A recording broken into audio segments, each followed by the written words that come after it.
बिस्मिल्लाहिर्रहमानिर्रहीम। दोस्तों, मैं Waseem Anwar Waseem tips for health की तरफ से आपके साथ शेयर करूंगा आजकल का बड़ा हॉट इशू और प्रॉब्लम जिसे हम डेंगू कहते हैं।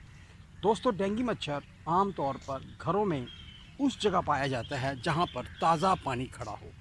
लिहाजा ताज़ा पानी आम तौर पर टबों, बोतलों और मुख्तलिफ़ गमलों में पड़ा होता है। उसे फिल फॉर कोशिश करें कि उनको खुश्क कर दिया जाए। घर में कहीं भी ताज़ा पानी खड़ा ना रहे। दूसरी बात यह है, कोशिश करें कि फुल बाजू कपड़े पहनें, क्योंकि हाफ बाजू कपड़े पहनने से डेंगू के काटने का ख़तरा बढ़ जाता है, क्योंकि ये हाथ के पास घुटनों में या पाँव के टखनों पे ज़्यादातर काटता है और इसी के ज़रिए हमारी बॉडी के अंदर इसका वायरस चला जाता है और जिसके जाने से हमारा ब्लड बेतहाशा पतला यानी कि थिन हो जाता है, जिसकी वजह से जिस्म से ब्लीडिंग हो सकती है। तो लिहाजा एहतियात करनी चाहिए, इससे बचने की पूरी कोशिश करनी चाहिए।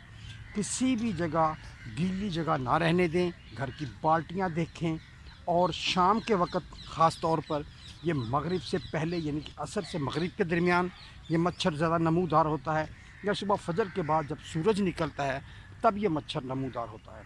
तो इसलिए इन दो औकात में भी ख़ास तौर पर बच्चों को बाहर ना निकालें। बच्चे बड़े सभी एहतियात करना चाहिए ताकि वो इस मच्छर से और इस डेंगू जैसी ख़तरनाक बीमारी से महफूज रहें।